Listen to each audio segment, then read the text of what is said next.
Dipancar luaskan dari lantai dasar Sentral Bisnis Jakarta Islamic Center, Radio JC 107.7 FM, suara peradaban Islam Jakarta, cerdas menginspirasi. Assalamualaikum warahmatullahi wabarakatuh. Waalaikumsalam warahmatullahi wabarakatuh. Apa kabar siang hari ini?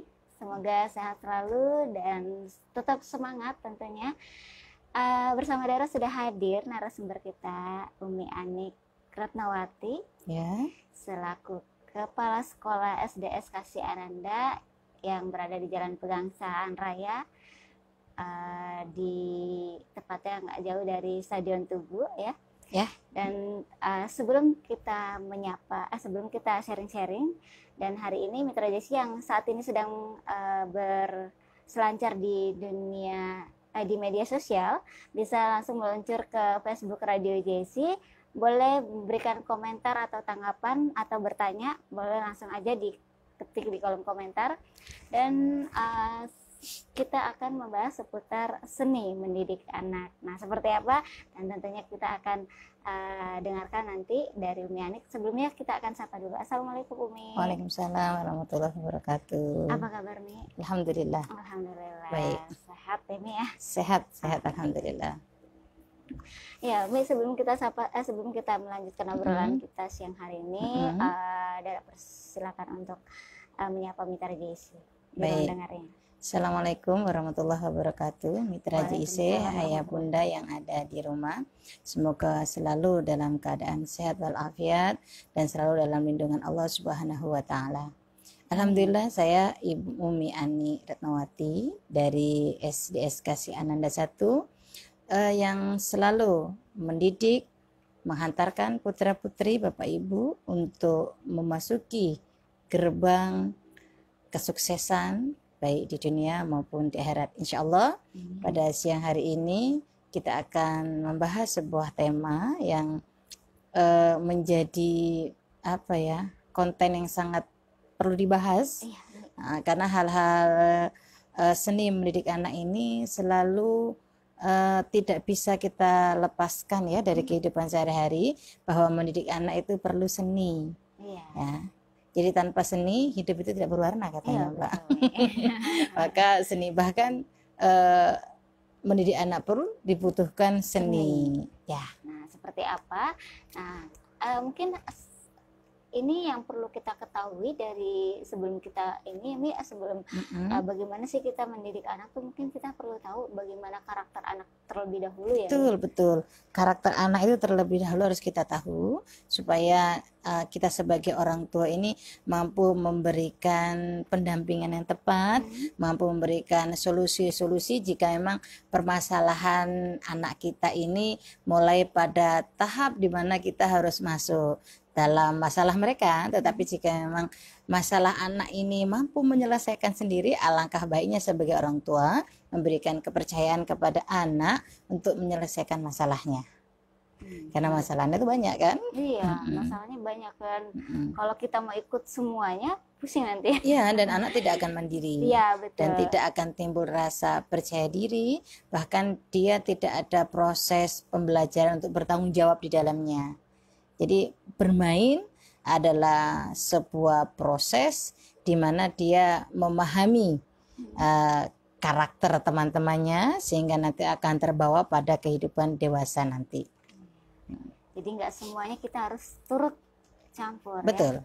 Dan ini kadang nih Mi ya, yang di lapangan ternyata ya, kalau kita lihat anaknya yang berantem, emaknya yang ribut. Ya, bahkan anak sudah mulai baikan, emaknya belum. Ini kendala. Ini kendala. Maka teknik-teknik apa dan seni-seni apa yang perlu kita berikan, yang perlu kita asah sebagai orang tua agar ayah bunda sukses menjadi orang tua di dunia wal akhirat. Nah, tadi bahas tentang karakter anak. Karakter anaknya ada apa aja sih, Mi? Kalau karakter kepribadian anak kita itu untuk memahami karakter ini banyak sekali. Ada 4 misalnya Mbak ya, karakter anak. ada karakter anak, ada sifat-sifat anak. Tetapi sebelum kita memasuki kepada sifat atau karakter, maka kita pilah dulu. Ada sifat, ada juga karakter.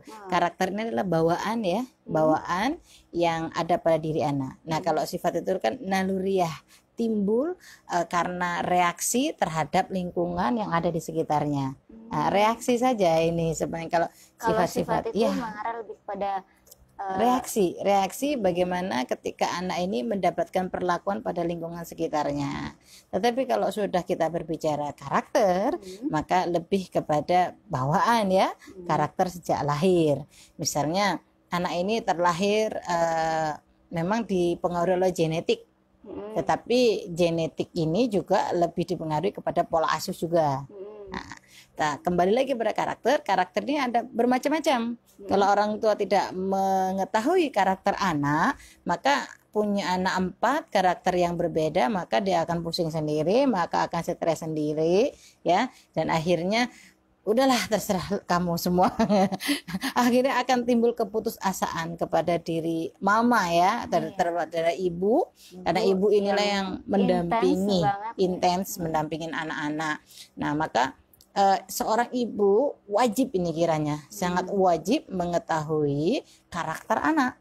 Jika memang anak ini orang ibu tidak mengetahui karakter anak, sulit saya untuk membayangkan mungkin ini sebuah rumah nanti akan timbul percekcokan antara anak dengan anak, antara anak dengan orang tua, akan tidak terjadi sinkronisasi ya.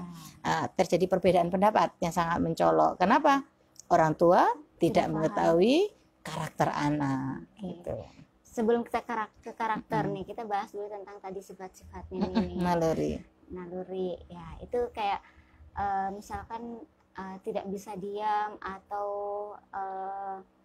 bukan membangkang sih ya. Kalau anak-anak itu mungkin itu bukan apa ya, itu bukan perlawanan ya, ya, tapi hanya sekedar reaksi dia bagaimana mempertahankan dirinya, mempertahankan egosentrisnya terhadap apa yang diyakini menjadi sebuah kebenaran.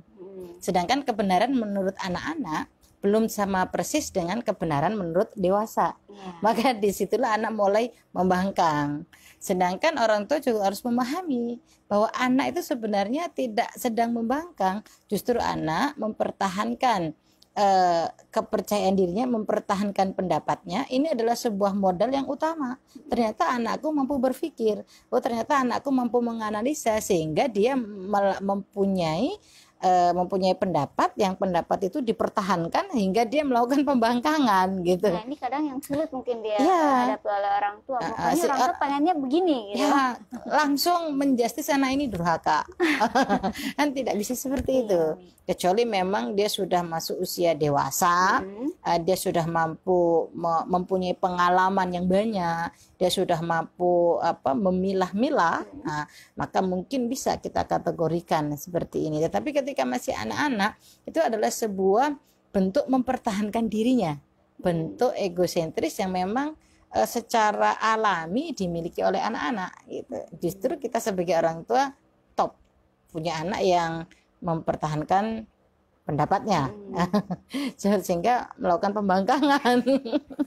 Bahkan menurut kita ya, kadang belum tentu. Kalau anak itu kan ya namanya itu tadi mempertahankan diri, tapi kita melihatnya itu sebuah pembangkangan yang membuat cukup menarikan napas panjang sebagai orang tua.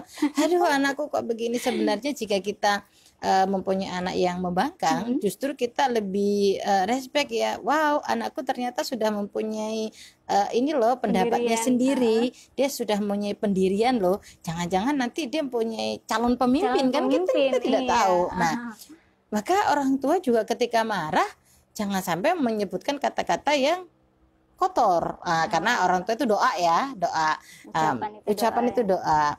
Itu sangat serasi, sangat berjalan lurus, linier dengan bahwa anak itu bukan membangkang, tetapi anak itu sedang mempertahankan dirinya. Anak ini sedang belajar untuk mulai menganalisa, sehingga disitulah dibutuhkan orang tua untuk memberikan penjelasan, untuk memberikan jawaban yang tepat atas apa yang menjadi hal-hal yang menjadikan dia untuk bertahan. Nah, ketika orang tua tidak sependapat, berikan penjelasan, yang penjelasan itu masuk kepada analisanya, masuk pada cara berpikirnya, sehingga anak itu akan mengatakan, oh iya mam, oh iya pak, ternyata jawaban mama benar loh, ternyata jawaban papa benar loh. Tetapi itu juga disesuaikan dengan cara berpikirnya. Maka orang tua jangan menganggap pembangkangan adalah sebuah anak yang durhaka, tetapi kita akan balik konsep berpikir kita, bahwa anak mulai mempertahankan dirinya, anak mulai menganalisa, dan anak mulai berpendapat. Kalau seandainya anak kita iya saja tanpa tidak mempunyai pendapat, justru itu mengkhawatirkan ya. Ada di mana nih IQ-nya, bagaimana nih? Iya mak, atau cuma diam saja, itu akan menjadi sebuah pemikiran lebih dalam. Kalau hanya anak sudah bereaksi, kita sebagai orang tua hanya bagaimana reaksi seorang anak ini tidak membahayakan dirinya dan lingkungannya. Hanya itu kan, mendampingi saja. Tapi kalau lebih dalam lagi, wah bahaya. Jadi kalau anak yang nurut-nurut aja justru dipertanyakan. Ya, tingkat IQ-nya, apa dia menganalisa atau tidak. Kalau hanya diam saja tetapi tidak mempunyai analisa yang kuat, justru kita harus mengajak anak kita, ayo anak kita berpikir, ayo bagaimana kita libatkan dalam kehidupan sehari-hari. Itu justru memakan energi yang cukup banyak ketimbang ketika anak sudah mulai mempertahankan dirinya. Jadi kita hanya main bagaimana seorang ibu mampu menjelaskan dan penjelasan itu diterima oleh anak. Gitu. Anak ini punya karakter yang kuat loh kalau seperti ini. Ini calon-calon anak hebat ini. Calon-calon pemimpin. Iya, calon-calon pemimpin insya Allah.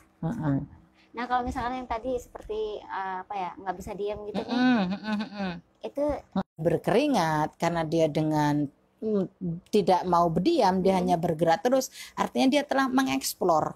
Dia mengeksplor dirinya, dia ingin tahu lebih banyak tentang lingkungannya. Justru ini adalah saat-saat yang membahagiakan buat ayah bunda mendampingi anak-anak kita.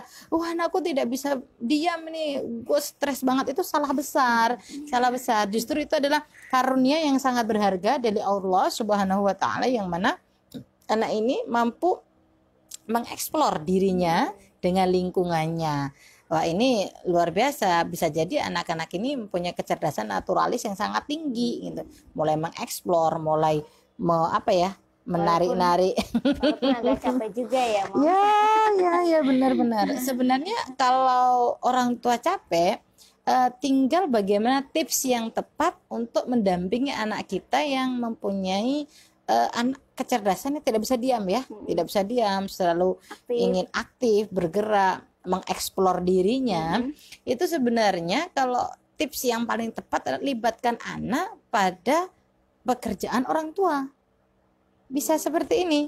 Misal ketika orang tua ingin membersihkan rumah, yuk dek kita nyapu dek bareng-bareng dek. Mungkin dia akan buat sapu itu menjadi tembak-tembakan, enggak masalah lah, itu adalah bagian dari pembelajaran. Jadi gagal fokus ya. Biarkan saja, itu adalah bagian dari pembelajaran. Mungkin dia mengidolakan TNI atau dia mengidolakan Polri atau yang lain-lain. Atau dijadiin gitar gitu ya. Ya, atau dia lebih ke musik ya. Enggak masalah, itu adalah bagian dari mengeksplorasi diri. Tetapi kalau kita tidak melibatkan anak-anak di dalam aktivitas dia sehari-hari, aktivitas kita di rumah, kita nyapu, dia akan ngotorin. Itu sebenarnya ibu menyapu itu untuk siap dikotori. Sebenarnya seperti itu ya, jangan marah gitu. Tetapi kalau emang tidak mau, ya silakan, ayo kita eksplor anak kita ajak pembiasaan. Mungkin setiap pagi yuk kita nyapu, ayo kita bersihkan tempat tidur. Itu anak sudah mulai bergerak. Karena sifat anak ini pada dasarnya manusia ya, tidak hanya anak. Jadi manusia itu sifatnya kedua. Kalau tidak baik yang buruk. Kalau tidak bermanfaat ya dia akan berbuat maksiat, kan seperti itu. Maka anak kecil pun juga akan seperti itu. Jika gerakannya ini tidak kita berikan pendampingan atau pelayanan dengan cara yang baik, dengan cara yang tepat, maka dia juga akan mencari aktivitas-aktivitas yang tidak bermanfaat untuk dirinya. Ya, maka ini harus kita pahami sebagai orang tua. Satu, aduh masih aktif lagi nih anakku. Kita nggak usah bingung lagi loh. Apa nih bisa saya lakukan? Kan seperti itu Mbak. Maka bisa kita lakukan, oh anakku ini kalau di rumah suka sekali nonjokin adiknya. Misal, ada kan yang seperti itu. Ini pusing juga nih. Orang tua, aduh anakku bukannya dijagain adiknya malah dipukul, atau adiknya mukul kakaknya, selalu berantem terus. Maka kita amati, oh anak ini bagaimana sih, oh ternyata anak ini masuk kinestetik loh, dia selalu bergerak terus. Oke, kalau seperti itu anak nggak bisa diam, ikutkan saja klub, justru itu akan mengasah bakatnya dong. Ya, ikutkan saja klub, misal klub sepak bola, yang mana anak harus bergerak energi kan. Anak ini kan sebenarnya kelebihan energi. Anak ini sebenarnya kelebihan energi ya. Jadi kalau energi tidak kita salurkan, maka energi yang positif akan berubah menjadi energi negatif. Karena pada dasarnya kan ada positif, ada negatif. Nah, kalau kita tidak berikan energi yang positif, maka dia akan berubah menjadi energi negatif. Jika ibu, ayah mampu menyalurkan anak-anak kepada klub-klub yang bermanfaat, justru itu akan mengasah bakatnya, mengasah keterampilannya, dan itu akan menjadi bekal pada dia nanti ketika dia di dewasa nanti gitu. Aku punya murid loh, muridku itu dia pandai lari. Silahkan kamu matematikanya jelek, jeblok nilainya. Segala pembelajarannya dia jeblok. Untuk di ini ya, di akademik. Ketika dia lari-lari, saya lihat kok dia paling cepat ya, aku bilang gitu. Baik, ada lomba, ada F2SN ya, di tingkat SMP atau SD. Saya suruh anak ini untuk lari, coba kamu berlari, aku bilang.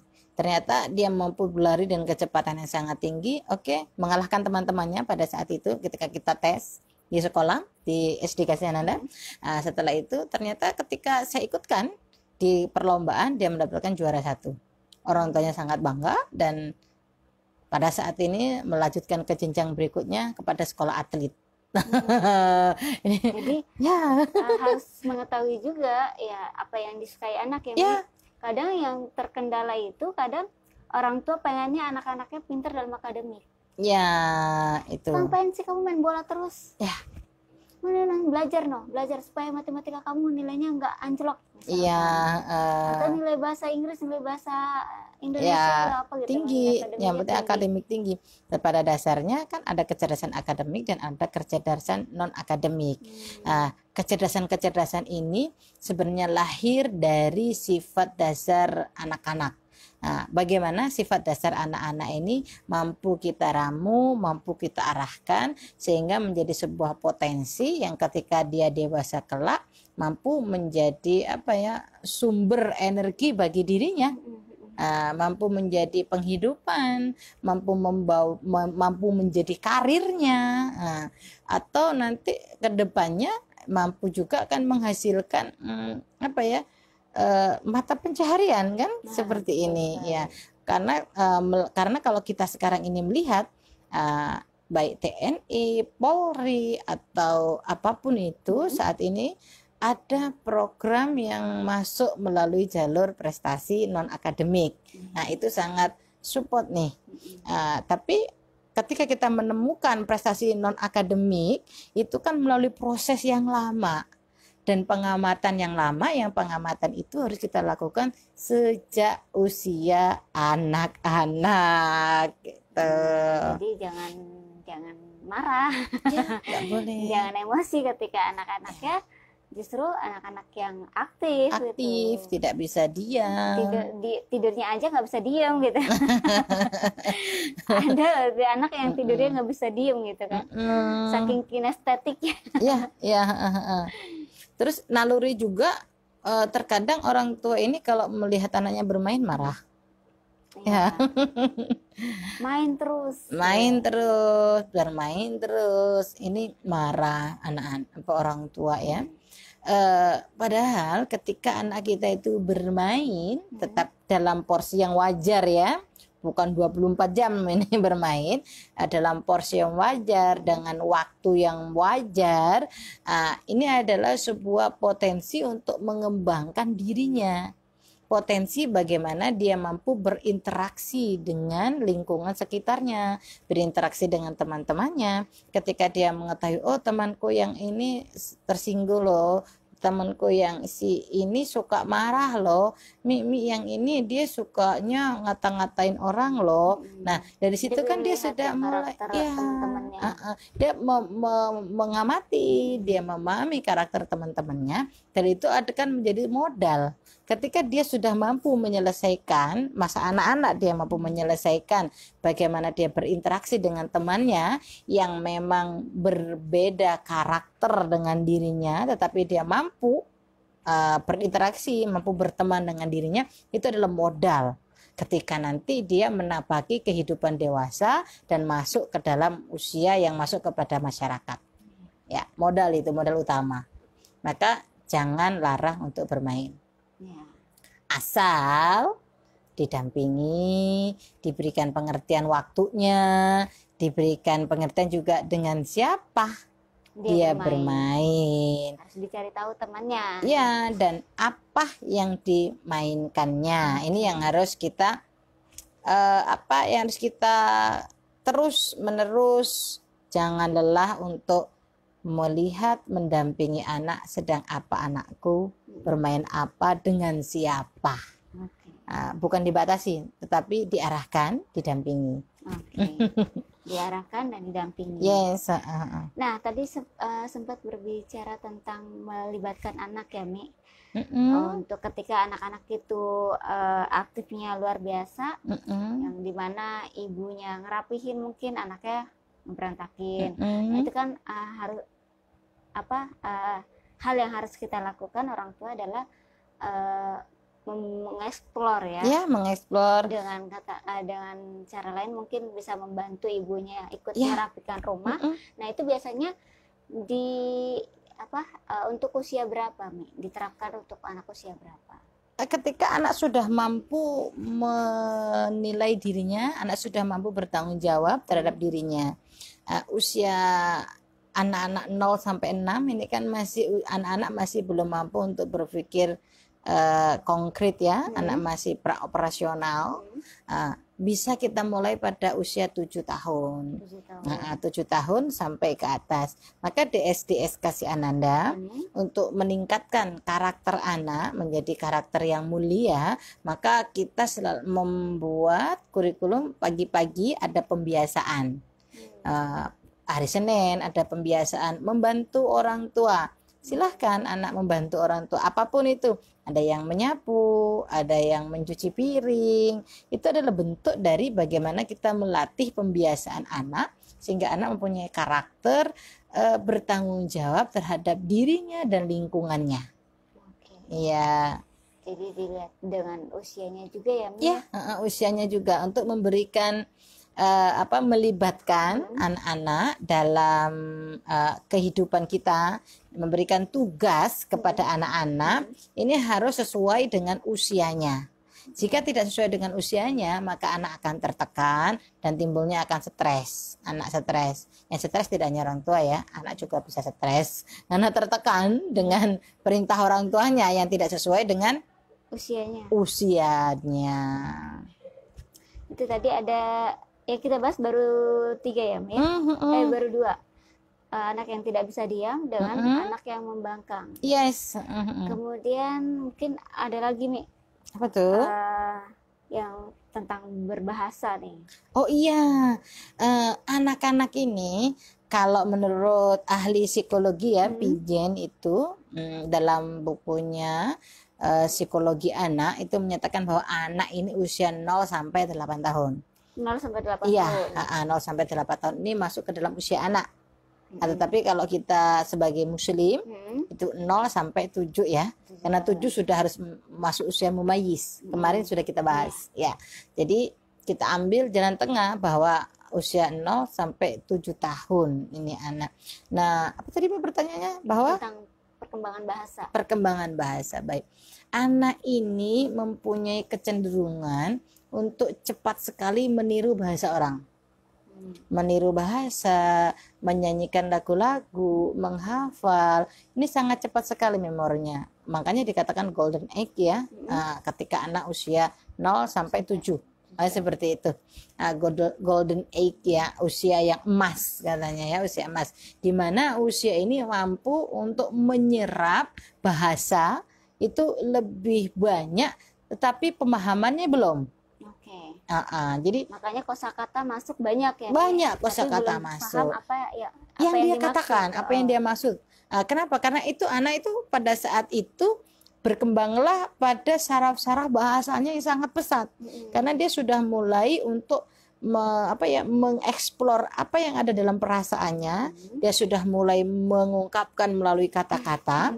Tetapi kata-kata yang terjaring pada dirinya terbatas pada apa yang lingkungan berikan kepada dia.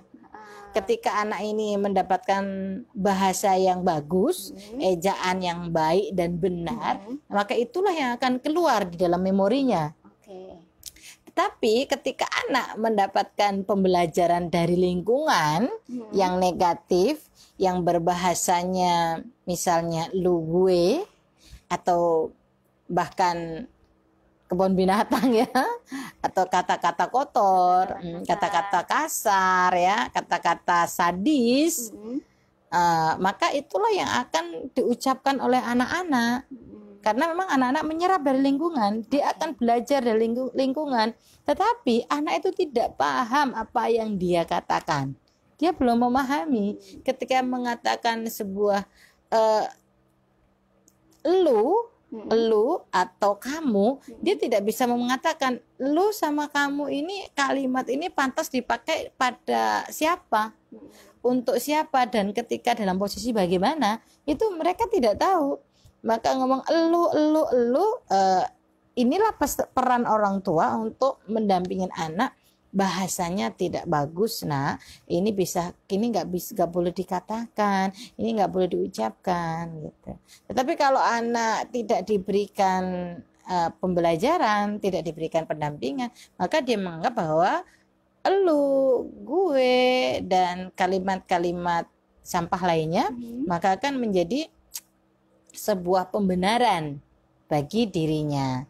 Sedangkan kita kalau orang timur mempunyai adab yang sangat tinggi ya, kita menggunakan kalimat EYD, ejaan yang baik dan benar.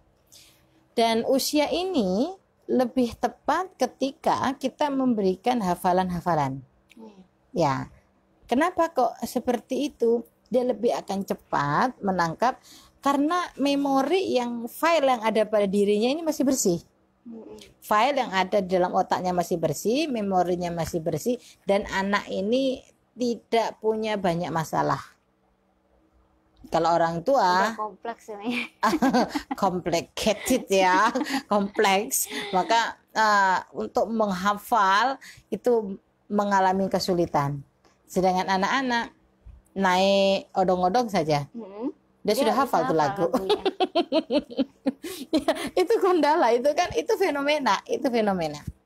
Artinya apa? Bahwa anak ini memang di dalam berbahasa ini cukup cepat memorinya, menghafal cukup cepat, karena memang tidak ada masalah pada dirinya.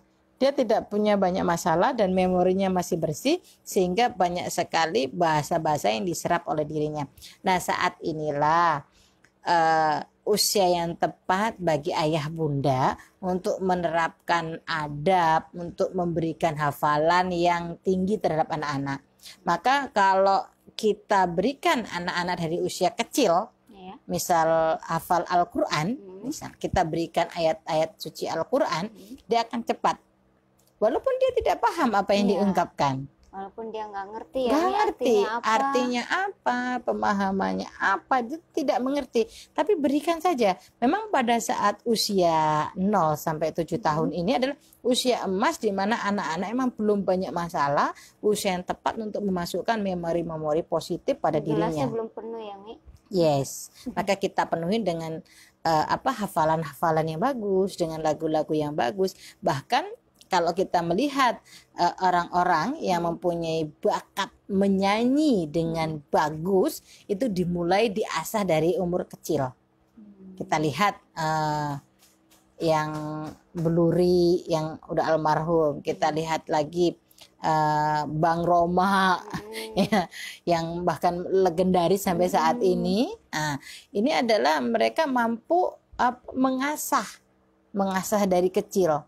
Dia mempunyai mempunyai kekuatan, mempunyai hafalan, mempunyai orang tuanya mampu menanamkan nilai-nilai sejak kecil. Apapun itu bentuknya akan direkam. Maka orang tua harus pandai-pandai ini ketika usia 7 tahun, 0 sampai 7 tahun. Pandai-pandai. Anak akan saya bentuk menjadi apa? Berikan ketika usia emas ini. Akan saya bentuk menjadi apa? Oh, menjadi hafidhah. Oke, berikan hafalan dari sejak kecil. Oh, anak saya akan menjadi penyanyi. Silakan berikan bagaimana not musik, bagaimana tinggi rendahnya suara. Atau anak saya, oh aku akan menjadikan anak saya ini sebuah atlet. Dari kecil sudah diajak itu. Makanya ajarkanlah anak kamu kan, kata Rasulullah berpesan, ajari anak kamu usia 7 tahun. Ini sudah mulai berarti diajarkan, tetapi proses di dalamnya sudah dimulai. Usia 0 menjelang 7 berarti sudah ada proses. Ini adalah usia emas, maka bahasa menjadi sangat menjadi sangat bagus, menjadi kuat untuk anak-anak ini, memorinya nyantol kuat di otak-otak anak-anak kita ini. Ya, membahas tentang bahasa. Ini tadi Dara sempat senyum-senyum sendiri karena sempat kaget gitu Mi sama respon anak. Ya. Dia refleks ketika Dara mencoba ngajak dia diskusi. Iya, betul. Si anak itu usia 3 tahun lebih gitu ya, baru mau jalan 4 tahun. Diajak diskusi cuma ngetes aja Mi, gimana tanggapannya gitu. Kebetulan dia minta piyama. Iya. Kemudian aku bilang ini, Umi mau dong, Umi juga mau piyama dong gitu. Piyama apa Mi? Nggak ada piyama yang ini mah buat anak-anak doang, kata dia gitu. Enggak, ini ada untuk yang dewasa tuh modelnya kayak begini nih. Kasih lihat tuh Mi. Betul, iya. Terus apa dia responnya Mi? Ih, Umi gaya-gayaan. Itu kalimat dari mana itu? Nggak tahu dah. Kalimat dari mana? Gaya-gayaan apa? Dia diam, nggak bisa jawab. Bisa jawab. Karena emang itu tadi iya. hanya masuk saja. Tapi dia nggak ngerti apa. Anak merekam tanpa memahami apa yang telah direkam. Maka ketika terjadi kejadian yang sangat, misalnya kemarin tsunami yang di Aceh tahun 2004 ya, atau terjadi musibah yang terjadi pada dirinya ketika anak ini kecil, maka akan mengalami trauma yang sangat hebat. Kenapa? Karena memorinya sangat menyimpan dengan sangat kuat tanpa dia memahami objek itu apa. Gitu. Nah, ini adalah luar biasa ini jika kita mampu mendidik anak kita memanfaatkan usia-usia emas ini untuk memberikan pembelajaran yang tepat, untuk memberikan bahasa yang baik, maka anak Indonesia ini akan menjadi anak-anak yang mempunyai attitude yang sangat tinggi. Tetapi kan kenyataannya sekarang lain. Ya, anak dididik oleh HP.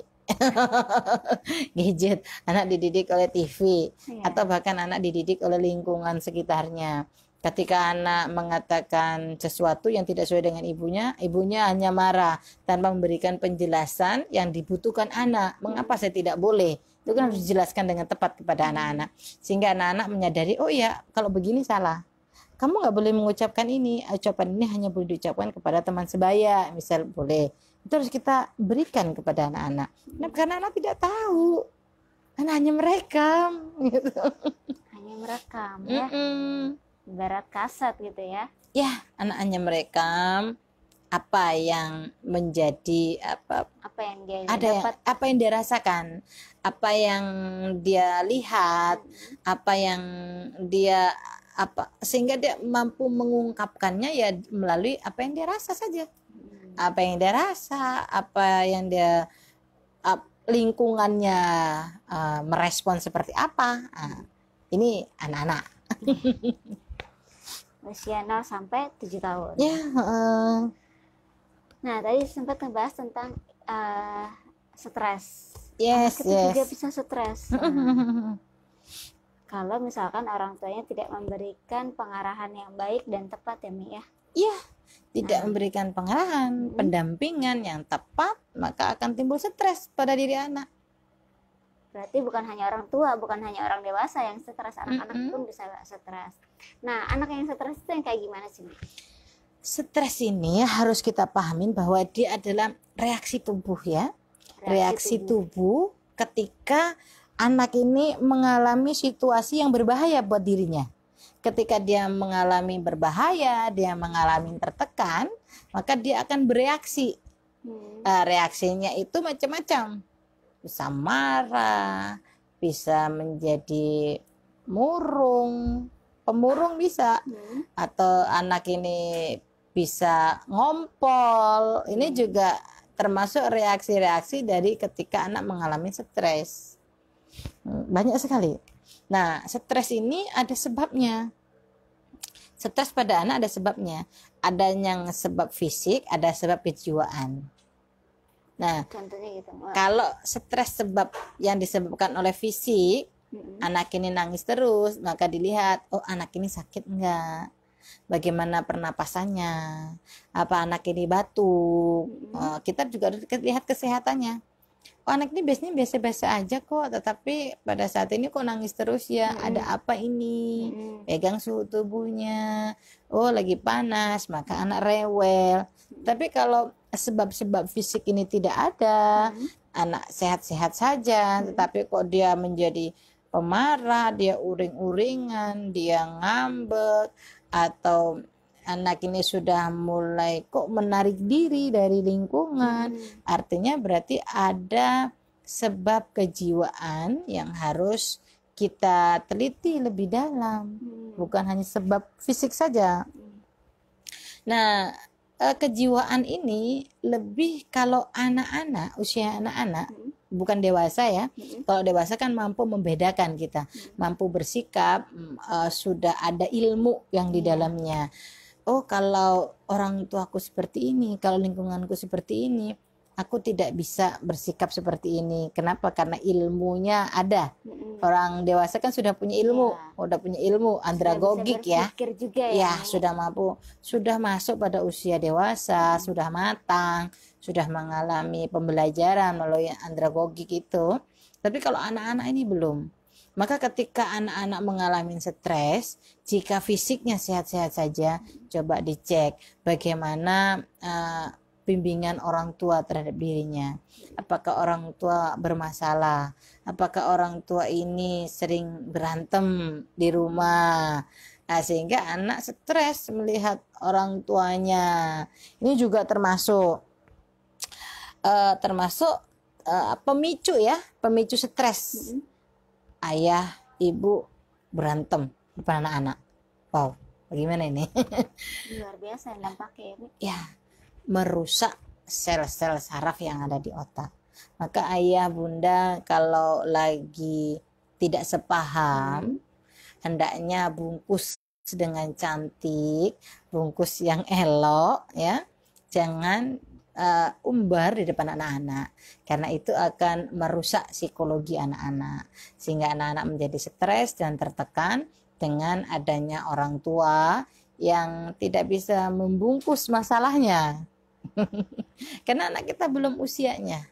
Nah, silahkan, memang tidak mungkin dalam hubungan suami istri tidak ada ya, mungkin pasti ada ketidaksepahaman, ketidaksepakatan pasti ada di dalam suami istri. Tetapi hendaknya bungkus dengan rapi, bungkus dengan rapat, di depan anak-anak tunjukkan keharmonisan, tunjukkan sikap kasih sayang, sehingga anak-anak merasa terayomin, merasa nyaman, dan mereka akan bergerak lincah sesuai dengan naluri kekanak-kanakan. Tetapi kalau sudah stres melihat orang tua, kok orang tuaku begini ya, sedangkan dia enggak. Akhirnya dia akan membanding-bandingkan dirinya dengan teman-temannya dan timbullah rasa tidak percaya diri, rasa minder, rasa malu dan banyak hal. Tuh. Pun orang tua ketika ayah yang terlalu otoriter, ayah yang terlalu keras, atau sebaliknya yang terlalu memanjakan anak, ini juga akan membuat anak dampak stresnya lebih tinggi. Wah, itu dimanja juga akan buat kita stres loh, anak stres loh. Kenapa seperti itu? Di rumah dia akan mendapatkan perlakuan yang istimewa. Minta apa diberikan, disayang-sayang, dipanggil dengan sebutan cantik, dipanggil dengan sebutan kamu menarik, ya, diberikan kasih sayang yang luar biasa oleh ayahnya, ibunya, melebihi porsi yang dia butuhkan, sehingga anak dimanja, apapun boleh. Anak merasa istimewa di rumah tanpa pernah tertekan hidupnya. Ini juga akan menimbulkan stres pada anak. Kenapa seperti itu? Ternyata ketika dia keluar dari rumah, perlakuannya tidak sesuai dengan yang dia dapatkan di rumah. Betul.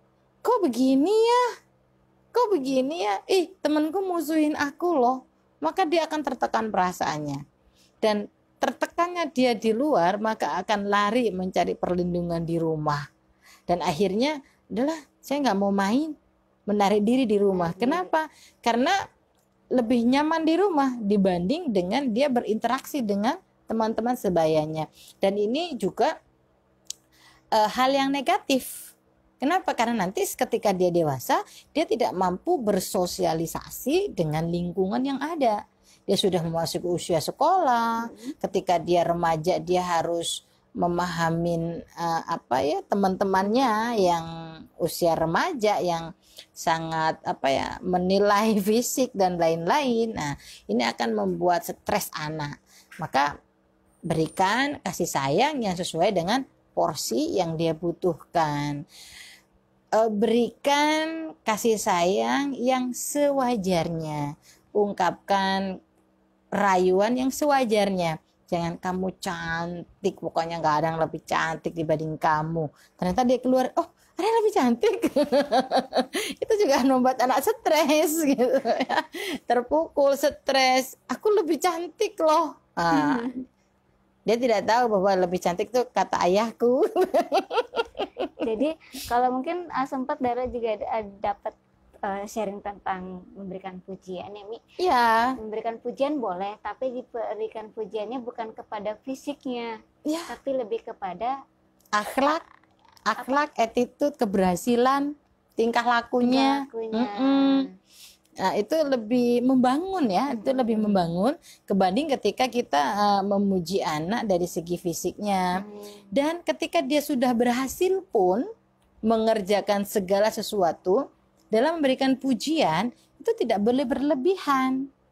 Kenapa seperti itu? Ketika dia keluar dari rumah dan dia berhasil mengerjakan PR 100 dan tiba-tiba gurunya hanya memberikan nilai 100, nih, tanpa memberikan pujian, dia akan, kok guruku begini ya? Akhirnya dia tidak mau belajar dengan gurunya. Jadi anak harus terkadang perlu penekanan, perlu diberikan penjelasan, perlu ada titik tekan di mana anak itu kita mengajarkan realita kehidupan. Jadi kita harus mampu membuat keluarga kita, suasana anak kita itu mampu bertahan hidup ketika dia ada di luar sana. Berikan pembelajaran bahwa di luar sana itu tidak seperti ini loh, nak. Di luar sana itu kamu harus bisa bertahan ketika kamu bersinggungan dengan anak yang seperti ini loh.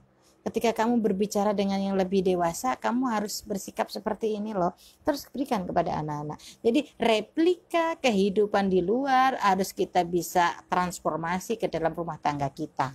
Terutama anak-anak. Sehingga anak-anak itu mengerti hidup yang sebenarnya. Jangan sampai dia hidup dalam dunia hayal.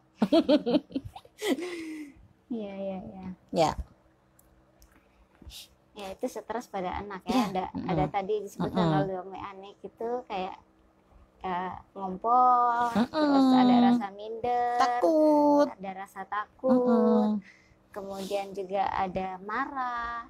Nah, mungkin kalau apa ya, kalau kita mungkin orang dewasa ya lebih kepada marah gitu, meluap-luap meluap-luap gitu. jika kita dalam keadaan stres, ya, latar jangan Nah, tapi kalau anak-anak kayak itu tadi, biasanya kelihatan dari dia mungkin takut, atau tadi ya seperti yang kita lihat ngompol. Makanya ini juga sering dengar cerita dari teman-teman yang guru ini, guru TK gitu kan, anak-anak baru mulai sekolah kan, itu yang dialami itu anak-anak di kelas ya ngompol, ada yang nangis gitu ya.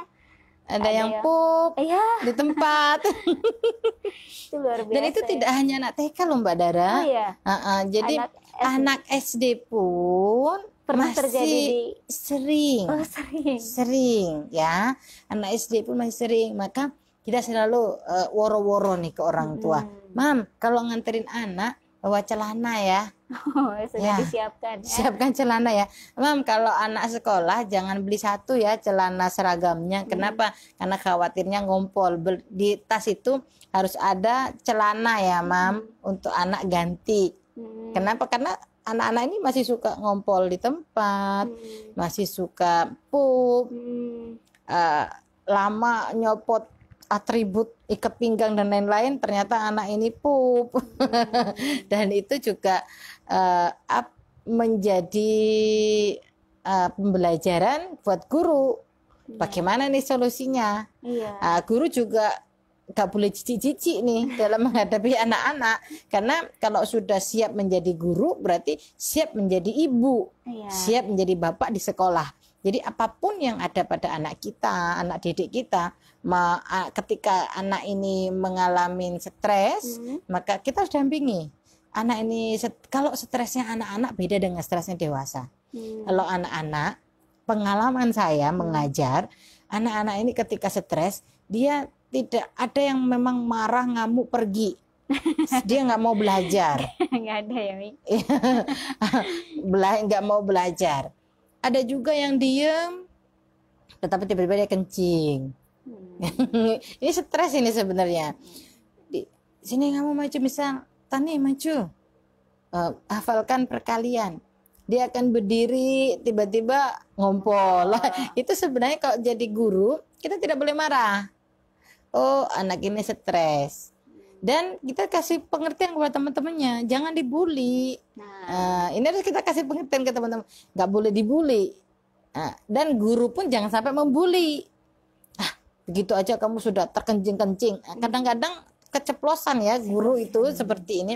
Nah, di SD Kasih Ananda, kami selalu terapkan kepada guru-guru kami, jangan pernah mengeluarkan kata-kata bulian kepada anak-anak. Karena ketika anak-anak dibully oleh gurunya, itu adalah yang pertama anak-anak lain ikut, dan itu adalah menyakitkan terhadap anak, dan memorinya akan teringat terus sampai nanti gede dia akan, saya nggak suka dengan guru saya SD, saya nggak suka dengan guru saya agama, saya nggak suka dengan guru saya bahasa Inggris. Terekam. Kenapa? Ya mungkin ketika diminta untuk maju, menghafal, atau menyelesaikan sebuah pekerjaan tidak mampu, dan gurunya tidak mampu berbahasa yang benar, maka direkam semua bahasa itu oleh anak-anak, dan anak-anak menyimpulkan dengan kesimpulan dari sudut pandangnya. Gitu. Jadi berikan pelayanan yang terbaik. Anak-anak, stresnya anak-anak ini ngompol, itu harus kita dampingi, tidak boleh kita bully, dan kita harus memberikan kepercayaan diri kepada anak-anak bahwa hal ini tidak usah membuat dia tertekan. Kamu bisa. Kalau emang kamu tidak bisa menghafalkan 1 sampai 10, kamu bisa kok ngomong ke ibu 1 sampai 2 saja. Setelah itu kamu duduk, kamu bisa lagi nanti maju kembali, diskusikan, ajarkan anak untuk diskusi sesuai dengan kemampuannya. Ma, aku mampu perkalian 1 sampai 10, aku maju semuanya. Oke, siap. Tetapi ada yang anak yang tidak mampu. Maka guru juga harus cerdas. Ibu juga harus cerdas. Kamu mampunya di mana? Ayo kita mulai. Ayo kita mulai. Jangan tidak dimulai. Berikan kesempatan anak untuk mengeksplor sesuai dengan kemampuannya, dan kemampuan anak berbeda-beda, tidak boleh dibanding-bandingkan. Ini harus jadi kunci. Orang tua punya anak 4 tidak boleh dibandingkan, punya anak 5 tidak boleh dibandingkan. Kalau anak 1 dibandingkan dengan siapa? Anak orang. Masya Allah. Nah, ini yang kadang mungkin itu ya, apa, dilema buat para orang tua, apalagi yang orang tua baru gitu kan, baru punya anak 1, tiba-tiba dikunjungin sama anak sama temennya, langsung, iya anak kamu kok begini. Nah, ini kadang body shaming nih. Iya, serba nggak enak ya. Iya. Jadi gimana itu? Bener nggak sih omongan temanku? Iya. Sehingga melihat anak negatif. Kita harus tahu bahwa anak emang punya sisi positif, punya sisi negatif. Anak itu unik, punya kelebihan. Dan ingat, orang tua ingat, anak itu berasal dari genetik kita loh.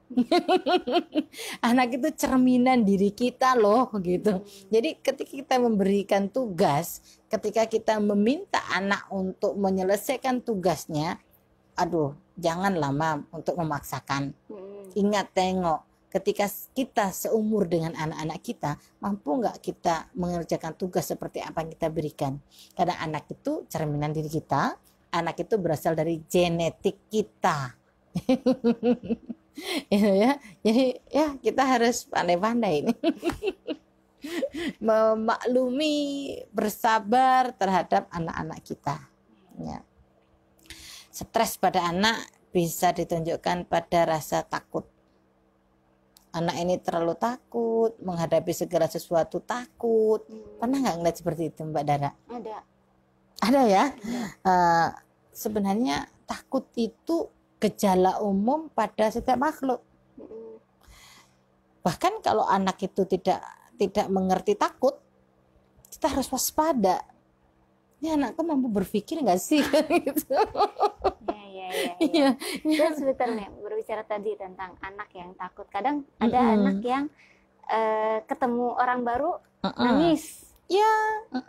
Apakah itu disebut sebagai stres juga nih, atau gimana? Masuk ke kategori apa itu? Ya, kita lihat dulu pada saat seperti apa anak ini takut melihat orang baru.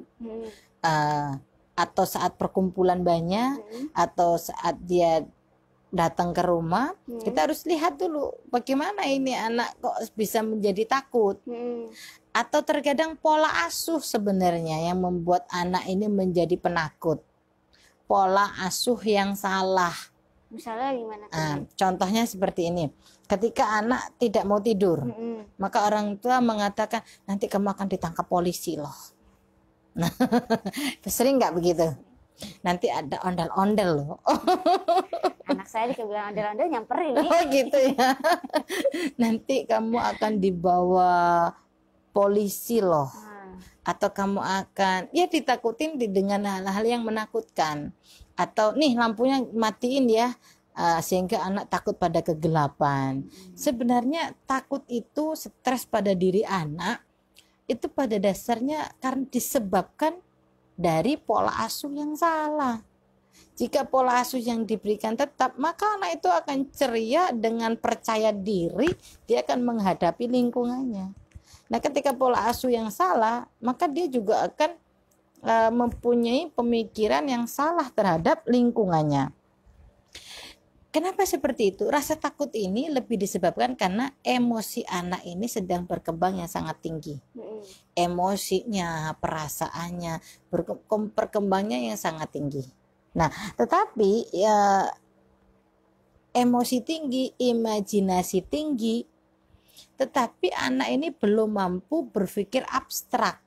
Anak mampu berpikir logis, tetapi belum mampu berpikir abstrak. Nih, harus kita tahu, Mbak. Jadi ketakutan ini lebih disebabkan pada pola asuh yang tidak mengerti cara berpikir anak. Anak yang masih usia 0 sampai 7 tahun, kalau 7-10 sudah masuk usia mumayyiz ya. 0 sampai 7 awal atau 6 akhir. Ini masih mempunyai emosional yang sangat tinggi, imajinernya sangat tinggi, dan sudah mampu berpikir logis, tetapi belum mampu berpikir abstrak. Ketika dikatakan, kamu nanti kalau nangis akan ditangkap polisi loh, maka dia belum mampu berpikir abstrak. Memang logisnya, oh iya kata makku polisi itu nangkepin anak yang nangis.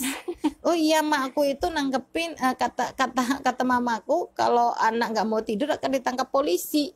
Nah, dengan sendirinya itu akan terekam pada benaknya. Ada polisi takut. Ada polisi takut. Kenapa? Karena hanya berpikir logis saja.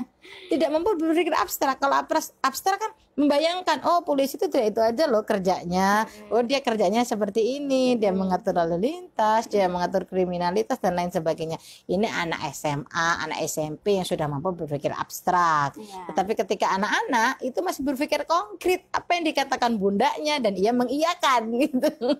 Maka pola asuh yang salah mengakibatkan anak menjadi penakut. Seperti itu. Kenapa ya? Anak belum bisa berpikir abstrak, masih berpikir logis. Contoh, anak takut pada kegelapan. Tidur, enggak mau lampunya mati. Kalau lampu mati dia teriak-teriak menangis. Itu bisa jadi pola asuh yang salah. Nangis, ketika anak nangis, biarin ya nangis nih, matiin nih lampunya ya. Oh, habis itu dinyalain lagi dia diam. Mungkin untuk sementara waktu itu berhasil ya sebagai ibu untuk mendiamkan anak. Tetapi ini akan meninggalkan bekas-bekas yang negatif. Akhirnya dia takut pada kegelapan. Kalau diajak tinggi, ditakut-takutin, nanti kamu akan jatuh, maka dia juga akan takut. Ya, seperti itu. Nah, pola asuh ini yang harus kita rubah. Kita berikan penjelasan sesuai dengan nalarnya. Kita berikan penjelasan sesuai dengan objeknya. Jangan dilebih-lebihkan. Luar biasa ini ya. Pola asuh ini loh. Salah loh pola asuh yang seperti ini. Kadang juga sempat ngeliat nih, orang tua kalau misalkan anaknya nurut sama dia, kalau nggak nurut biasanya harus ada ii. Itu apa itu? Awas lu ada setan, contoh ya. Awas lu ada setan. Nah, ini adalah pendangkalan akidah loh. Kalau saya memahami ya sebagai seorang muslim, ketika seorang ibu menyatakan, awas loh ada setan, nanti kamu di situ diganggu oleh setan. Sebenarnya ini adalah pendangkalan akidah yang tanpa disadari itu sudah merusak pada anak-anak. Kenapa seperti itu? Takutnya sama setan, bukan takut sama Allah. Ketika di dalam kegelapan, nanti ada setan loh, ya, bukan berlindung kita kepada Allah. Nah, sebenarnya kan pola asuh yang salah. Nah, anak hanya menyerap mau seperti apa cara orang tua mengasuhnya, ya itulah yang dirasakan pada anak-anak. Maka ketika pola asuh salah terhadap anak-anak, ini dampaknya akan menjadikan anak-anak tidak percaya diri terhadap dirinya, anak-anak akan menjadi penakut dan dia akan mengalami kekalahan di dunia yang sebenarnya. Di dunia nyata dia akan mengalami kekalahan. Kenapa? Karena dari pola asuh yang salah. Ini aduh orang tua, yuk kembali lagi, berikan pengertian yang tepat pada anak-anak kita. Jangan sampai kita menakut-nakuti anak-anak hanya untuk mencari penyelesaian yang singkat, penyelesaian yang cepat, instan, tetapi merusak akidah, merusak cara berpikir anak, sehingga anak menjadi penakut. Aduh kasihan.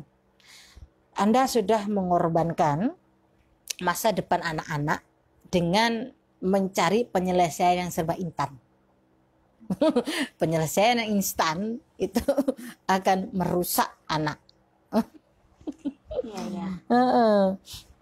Jadi nggak ada lagi, makanya memang di dalam dunia parenting itu nggak boleh ada ancaman ya, Mi. Yes. Karena tadi mengatakan bahwa awas ada ini, ada itu, ada lain sebagainya, itu bentuk ancaman ya, Mi? Itu bentuk ancaman, dan buat anak adalah itu membahayakan, sehingga timbul rasa stres di anak. Dan memang tahap berpikir anak, kembali lagi, tahap berpikir anak itu hanya mampu berpikir logis, belum mampu berpikir abstrak. Nah, ketika anak hanya mampu berpikir logis dan kita berikan pemahaman yang tidak logis, maka anak juga akan menyerap bahwa itu adalah sebuah kebenaran, dan itu akan diyakininya entah sampai kapan. Dan kenapa? Karena orang kalau takut kegelapan itu bisa sampai tua. Iya, Mi. Iya kan? Padahal kalau secara logika dia tahu loh itu nggak ada apa-apa ketika dia dewasa kelak. Tetapi ketika itu sudah mendarah daging pada dirinya, sudah menjadi sebuah karakter, sudah menjadi style dia, ya susah untuk merubahnya. Walaupun dia tahu. Meskipun dia tahu nggak ada apa-apa, tapi ada rasa takut itu ya. Yes. Takut yang tidak dimengerti, takut yang tidak ada alasannya. Nah, itu berasal dari pola asuh yang salah. Aduh, Mam, jangan sampai lo pola asuh salah. Jangan sampai menakut-nakuti anak hanya karena supaya permasalahan anak selesai dengan instan. Jangan. Itu akan menumpulkan emosi anak, menumpulkan imajinasi anak, sehingga anak ini terlahir kerdil. Anak mempunyai jiwa yang kerdil, takut, mau melangkah takut, mau maju takut, sehingga anak ini kegagalan sudah di depan mata dibanding keberhasilan. Nah, sudah gagal aja gitu. Sudah gagal. Ketika ada seorang guru menyatakan, dipanggil, Mila maju ke depan, kamu hafalkan perkalian misal. Ketika orang tuanya menyatakan di rumah, kamu jangan nangis melulu ya, kalau kamu nanti nggak bisa mengerjain ini saya laporin ke bapak guru, biar dimarahin oleh pak guru. Aduh. Ya kan, akhirnya oh iya, aku kalau nggak bisa nanti dimarahin pak guru. Ketika di sekolah dipanggil, dia akan gemetar karena udah takut dimarahin. Dan itu yang mengatakan adalah orang yang dipercaya oleh si anak. Siapa yang dipercaya oleh anak? Ibunya, ayahnya, kakaknya, orang-orang yang dia cintai, yang menjadi pelindung buat dirinya, ternyata menjadi racun buat dirinya. Ini aduh Bun, tolonglah Bun, ayo kita kembali lagi berbicara sesuai dengan daya nalar anak. Dan jangan lupa, anak ini hanya mampu berpikir logis, belum mampu berpikir abstrak. Maka berikanlah pemahaman yang logis, berikan kata-kata yang logis kepada anak, berikan alasan yang masuk akal, jangan alasan yang tidak logis, karena anak akan menyimpan memori itu dan sangat mendalam. Cukup menarik Mitra Jessi. Menambah pengetahuan lagi, dan memang harus terus tiap hari itu harus ada wawasan yang menambah gitu ke kita sebagai orang tua. Ya, seni mendidik anak. Jadi mendidik anak itu diperlukan seni. Seni itu ada pengetahuan di dalamnya.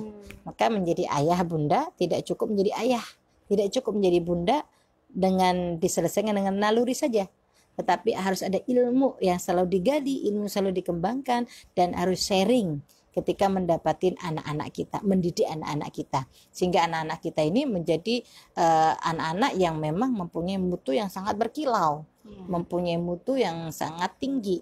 Jangan biarkan anak-anak hidup berkembang dengan sendirinya tanpa kita arahkan, tanpa kita dampingi. Ya. Nah, tadi udah jenis ciri-ciri stres pada anak. Terus juga di awal kita sudah membahas tentang sifat-sifat anak. Betul. Nah, ada yang belum kita bahas tentang karakter anak. Apa atau tuh? Kepribadian anak ya, Mi. Tadi 4. Iya, sip bagus. Tadi. Nah, yang 4 itu apa aja sih, Mi? Oh iya, terkadang dalam sebuah rumah tangga ada cekcok dengan anak. Cekcok dengan suami, cekcok dengan istri. Itu bisa jadi karena kepribadian yang tidak dipahami oleh masing-masing. Oke, kita bicara kepada anak ya.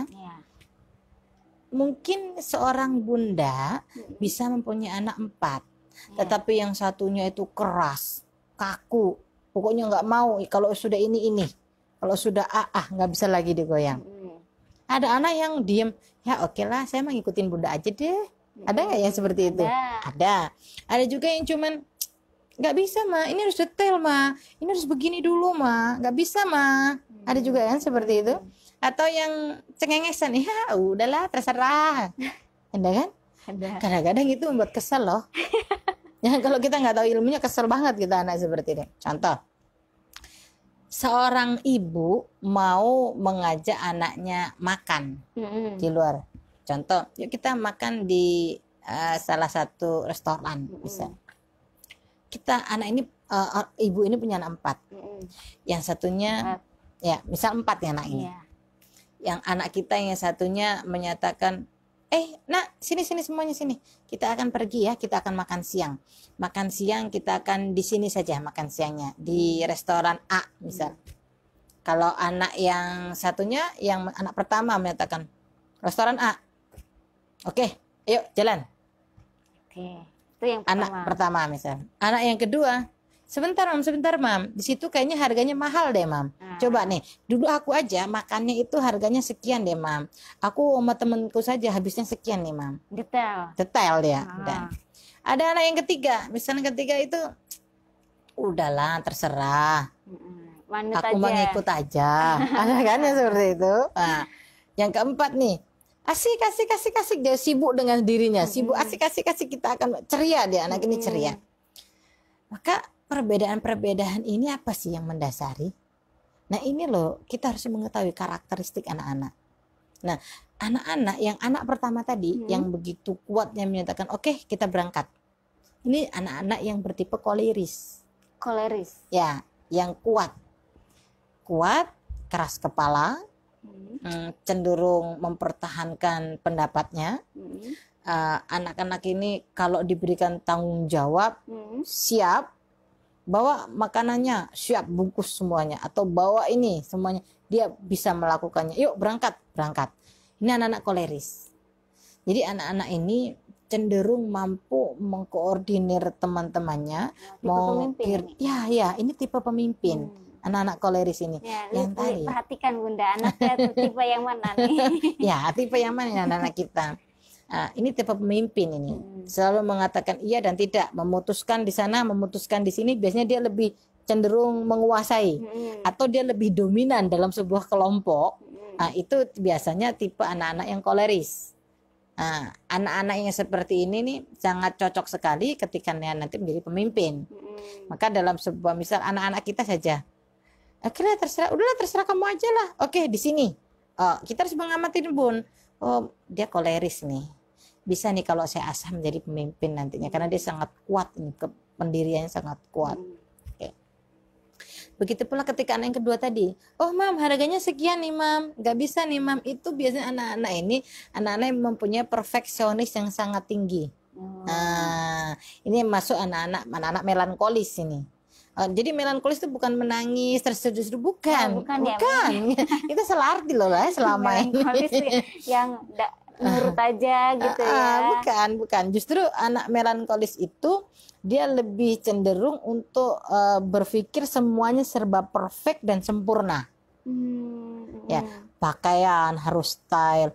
Enggak mam, aku nggak mau pakai sepatu ini, aku mau pakai sepatu ini, warnanya nggak matching deh.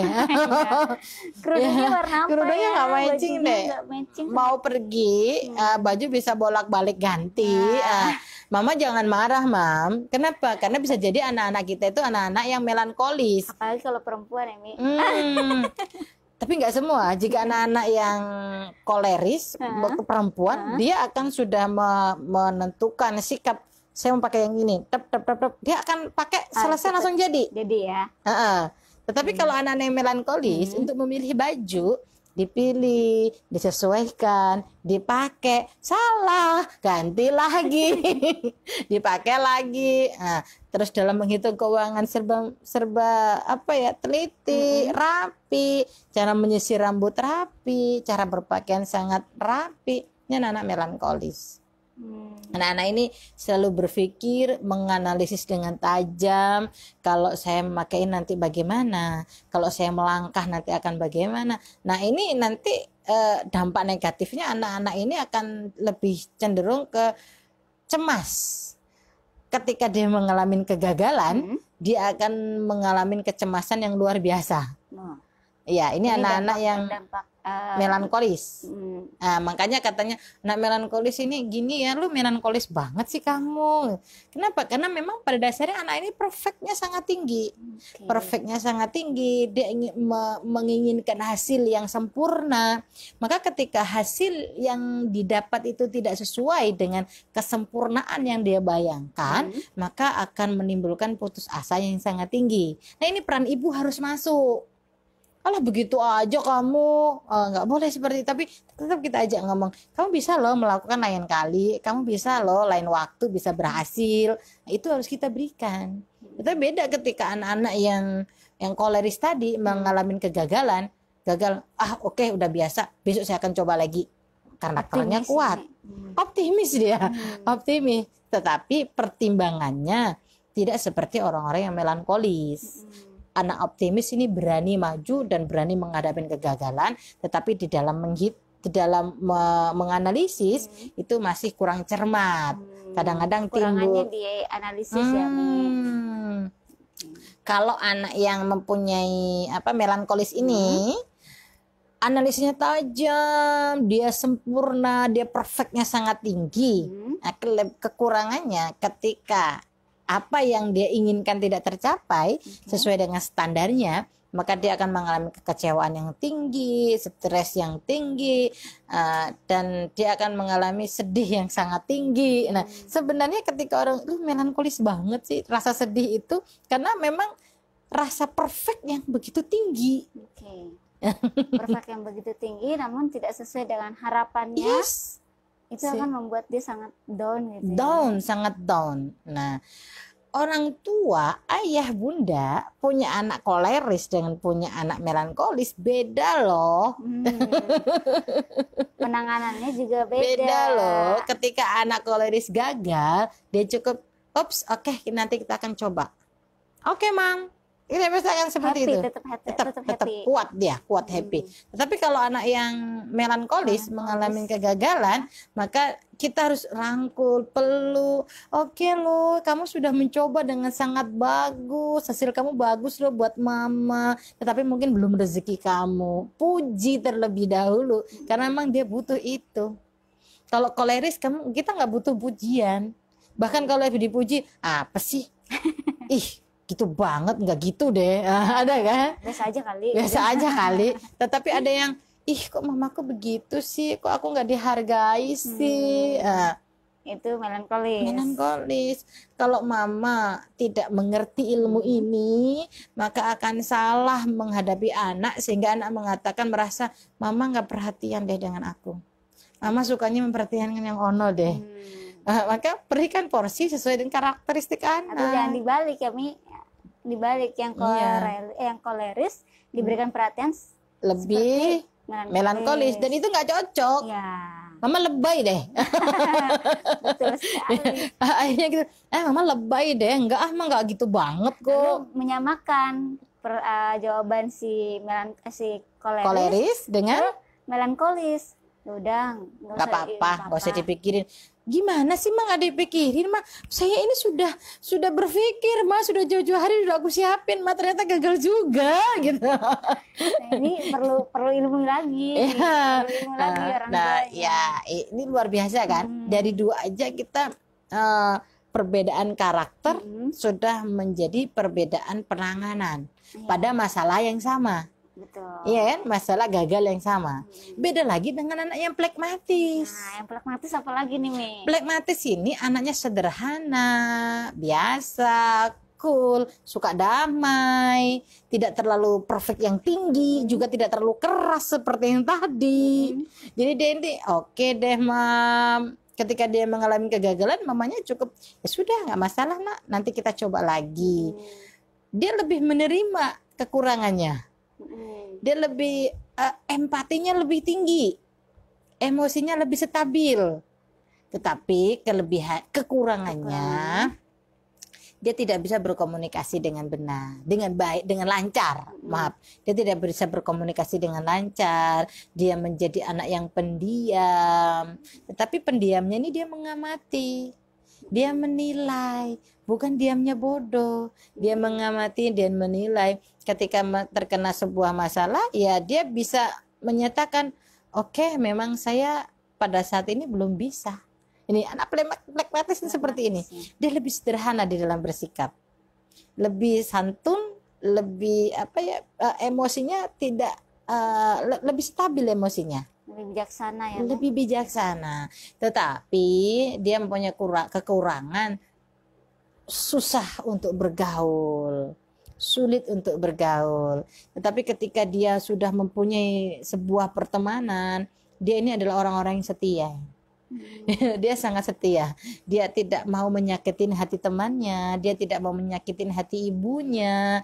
Ini anak-anak yang sangat sederhana dalam bersikap, santun, dan emosinya sangat tinggi, emosional sangat tinggi, sosialnya sangat tinggi dia. Nah, ini anak-anak pragmatis. Jadi ketika anak-anak pragmatis itu kalau kita marah sama dia, kita nggak usah menggebu-gebu. Cukup, aduh nak, kamu membuat Umi sakit loh. Umi sakit dong lihat kamu. Dia sudah mencucurkan air mata. Kalau anak pragmatis. Tapi bayangkan kalau kita ngomong dengan anak koleris, Umi sakit loh nak, mencucurkan air mata. Baru begitu mah. Baru begitu mah. Iya. Kalau kita ngomong seperti itu sama anak yang melankolis, kayaknya nggak begitu mam. Begini mam, karena mama begini, maka mama punya perasaan begini, dihitung dengan detail. Dikoreksi dengan detail. Tapi kalau anak pragmatis, oh iya mam, maafin aku ya mam, diajarin cara membaca misal beaba, teutu, batu. Ketika anak itu salah, mamanya mungkin marah-marah ya, begitu aja nggak bisa, coba dicoba lagi. Ternyata anak mampu membaca batu, maka tanpa dia sadari, makasih ya mam, aku udah bisa ngajarin aku baca. Dia kan mengatakan seperti itu. Itu pragmatis. Ya, tapi jangan harap itu keluar dari kata-kata anak koleris. Jangan harap itu. Pun ketika ada anak kita yang bersifat sanguin. Sanguin ini anaknya ceria, mudah bergaul, terus selalu memulai pembicaraan, anak ini enjoy, punya banyak temen gitu. Itu yang sanguin, ini sanguin. Maka anak-anak ini dicintai oleh banyak-banyak orang, tetapi anak ini cenderung berantakan, tidak punya schedule yang jelas gitu. Ini anak-anak sanguin gitu ya. Tidak teratur. Maka bunda jangan emosi. Ya memang sudah sikapnya seperti ini. Iya sudah wataknya. Jadi kalau kita masuk kamar anak-anak yang melankolis, dia akan tertata dengan rapi, masukin bros di tempatnya, membuka pakaian di tempatnya, tempat pakaian kotor. Tetapi kalau anak sanguin jangan harap. Pasti dia akan berantakan di mana-mana, akan berantakan. Kenapa ya? Hidupnya itu tanpa schedule. Hidupnya tanpa schedule, hidupnya happy, hidupnya enjoy, dia bisa berkomunikasi dengan bagus, dia mampu udah sih mam, gak usah marah, santai aja sih, nanti aku benerin. Mamanya datang lagi, wow masih berantakan, marah lagi mamanya. Ini tipe-tipe hal-hal yang sangat perlu diperhatikan. Banyak karakter-karakter anak karena yang bakal dialami ya. Karakter-karakter anak yang memang harus dimengerti oleh orang tua, sehingga orang tua itu nggak stres, orang tua itu nggak pusing menghadapi anak-anaknya. Pun guru juga seperti itu ketika mengajar di sekolah, jangan stres, jangan menghadapi anak-anak itu kita nggak perlu membedakan. Apakah di antara empat ini lebih baik dari satu dengan satunya? Tidak. Empat ini semuanya baik, mempunyai kelebihan dan mempunyai kekurangan. Maka ada Allah itu sudah menciptakan posisi mereka di mana sesuai dengan karakteristiknya. Kalau seorang penyanyi, dia mungkin kebanyakan lebih sanguin ya. Coba kalau penyanyi kita kasih koleris, nggak mungkin banget. Ya kan seperti itu. Nah, orang tua memahami bahwa memang ada anak-anak ini mempunyai kekuatan, anak-anak mempunyai kelebihan, anak-anak juga mempunyai kepribadian mereka, karakteristik yang menarik. Didiklah anak sesuai dengan karakteristiknya, dan jangan salah di dalam memberikan pola asuh. Pola asuh anak yang koleris seperti ini ya. Pola asuh anak yang melankolis, plekmatis, dan sanguin. Semuanya harus kita berikan pola asuh yang tepat sesuai dengan karakternya. Oke. Juga nggak boleh menyamakan yang misalnya tadi ya yang plekmatis ya Mi, yang tidak teratur. Bukan sanguin ya, yang tidak teratur. Kalau plekmatis itu lebih cenderung dia sederhana ya. Dalam terus bersikap. Menyamakan dengan anaknya yang melankolis. Ya, kamu kayak si A dong, pakai kamarnya rapi. Membandingkan. Dan sangat menyakitkan ya buat anak ya, sangat menyakitkan. Dan itu nanti akan timbul rasa cemburu pada anak. Kalau anak cemburu, akhirnya berdampak pada prestasi belajarnya. Udahlah aku begini aja. Toh yang disayangin juga si kakakku, yang dicintai adikku, aku mah biasa aja, aku mah tidak istimewa buat mamaku. Kalau orang sanguin, dia akan mencari hiburan buat dirinya, karena emang dia ceria kan, happy saja. Tapi kalau anak plekmatis, dia akan menjadi pemurung, menarik diri gitu. Plekmatis. Ya, karena dia sederhana tadi ya, tidak bisa mengkomunikasikan dengan baik apa yang menjadi di hatinya, dia tidak mampu mengungkapkan. Dia hanya lebih cenderung kepada oke, Mam. Ya, tapi dia tetap mempunyai membandingkan dia dengan dirinya, maka dia akan menarik diri. Lebih cenderung seperti itu. Pun begitu dengan anak-anak yang lain. Kalau marahnya anak koleris, dia bisa keluar rumah. Mama bingung kan? Kemana nih anak? Kemana ya anak? Kalau plekmatis dia mengunci diri, mungkin mengunci di kamar, cukup mengunci di kamar, dia sudah selesai. Kalau anak plekmatis ambil motor keluar, bingung lagi kan? Oke. Itu Mitra Jesi tentang 4 watak anak yang memang sudah sudah Allah berikan keunikan ya, karakter kepada setiap manusia ya. Dan juga termasuk sebenarnya kita juga bisa melihat ini kita ibu yang tipe mana nih? Yes, kita ibu tipe mana nih? Ya. Nah, itu bisa semuanya ya. Bisa orang dewasa, bisa anak-anak, betul. Oke, itu tentang watak-watak yang perlu kita pahami pada anak-anak kita. Iya. Supaya untuk pola asuhnya pun tidak salah gitu, atau memberikan pengarahan ke anak juga nggak salah. Iya, betul. Nah, kalau misalnya tadi ya harusnya kita memberikan ke koleris, ternyata kita berikan ke plekmatis, itu nggak akan nyambung. Dan yang ada nanti munculnya adalah pertengkaran. Yes, pertengkaran. Ketidaknyamanan. Nah, itu Mitra Jesi. Semoga hari ini sharing-sharing kita bermanfaat. Yes, mudah-mudahan. Tentang seni mendidik anak ini luar biasa, karena itu bagian dari seni juga. Kita harus mengetahui watak-watak anak kita, dan tentunya kita di menit ke 32 Mitra Jesi, terlepas dari pukul 14 waktu Indonesia Barat, sudah di penghujung acara ya Mi. Iya, betul. Nah, kebetulan juga Umi dari SDS Kasih Ananda yang berada di Jalan Raya Pegangsaan 2, nomor 3, Kecamatan Kelapa Gading. Mitra Jesi yang ingin mendaftarkan anaknya ke sekolah SDS Kasih Ananda bisa langsung telepon di 021-440-7123. Betul. Dan sebelum kita akhiri Mitra Jesi, Dara akan berikan waktu sedikit untuk Umi memberikan closing statement. Yes, Bapak Ibu, Ayah Bunda, sekolah kami SDS Kasih Ananda telah membuka pendaftaran untuk periode pendaftaran tahun 2021 tahun 2022. Gelombang pendaftarannya sudah dibuka dari mulai bulan Desember sampai bulan November sampai bulan Desember. Ini gelombang 1, bulan November sampai Desember ya. Dan insya Allah gelombang Januari sampai bulan Maret ini masuk gelombang 2, dan Maret sampai bulan Juli masuk gelombang 3.